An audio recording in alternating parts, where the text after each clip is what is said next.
My name is Leo Lobato. I am 11 years old, and I'm here today.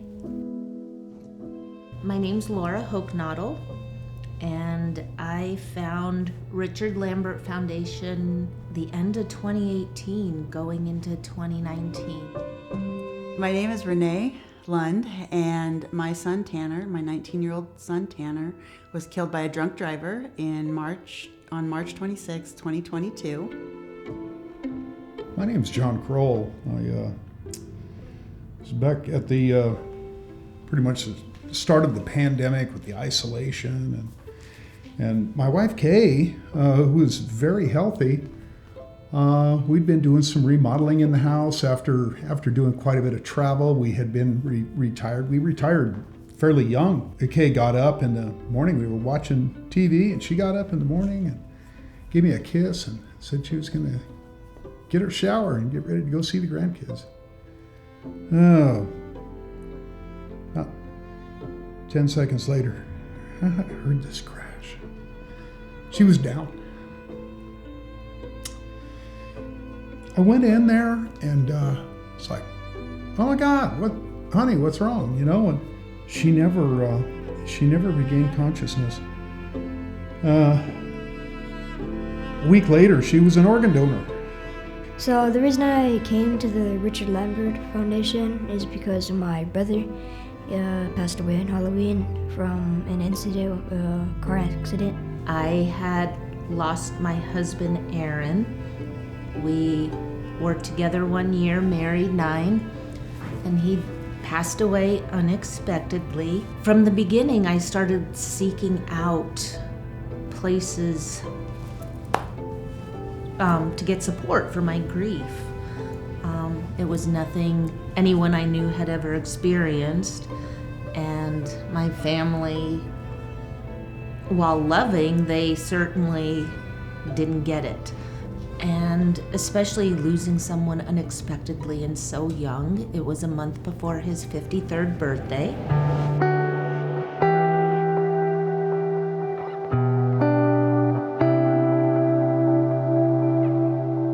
And you act like you even like my cooking. And I like his cooking. He cooks for me.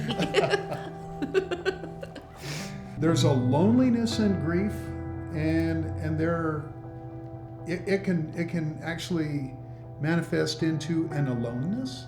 There's part of our lives that we like to share, and it's not necessarily like being in a relationship, but it's just sharing with friends and making new friends along the way. I only come here just a couple hours a month, and that's not enough for me.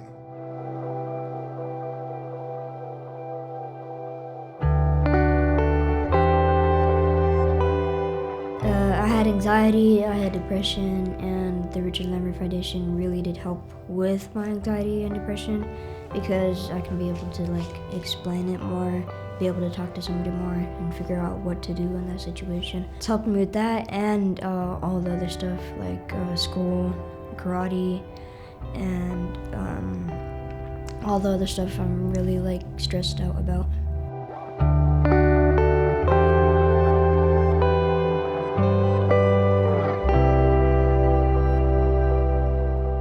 But she connected me to an amazing therapist named Rita, and I'm not gonna cry, but she has changed my life. We're going on 2 years basically of working together once a week. I didn't realize how vast this journey was, and how much I needed the help. It's not a new life. It's a different life. It's an existence of maneuvering through life without it being just a terrible thing to wake up to. It's no longer Groundhog Day, where you wake up and you have the same painful discoveries. It puts a new lease on life. It wasn't like I got Kay back. No. Nothing will bring her back. But I got part of John back.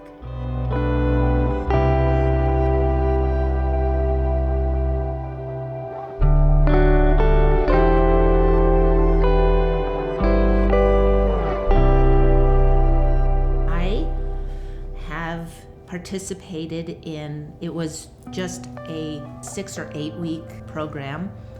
And then there's ongoing support groups that I've participated in. One was Love After Loss, and the other was Loss of a Spouse. I've also been seeing a grief support counselor here. One of the things that I did the first year, that Tanner had passed, was the Lantern Festival, and it was just so beautiful.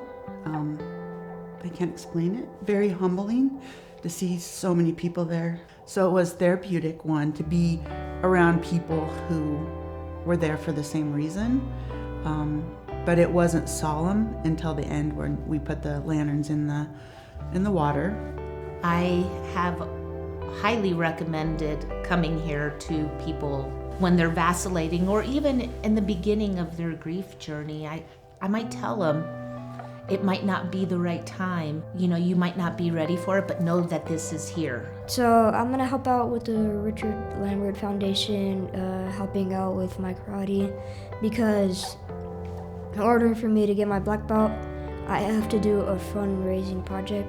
So I picked the Richard Lambert Foundation because they helped me for a year. So I want to express that by selling hats and little turtles for $2 at my karate, my school, and churches around the town.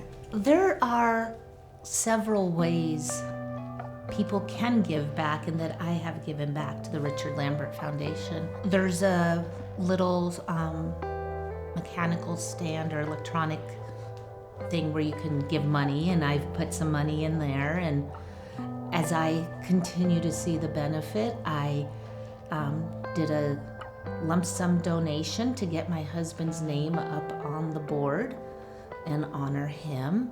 And then I also have just a monthly charge to my credit card. And for me, it's so important to give back and make sure this resource is here for other people. And one of my favorite ways that I found to give back is I started a free little library here.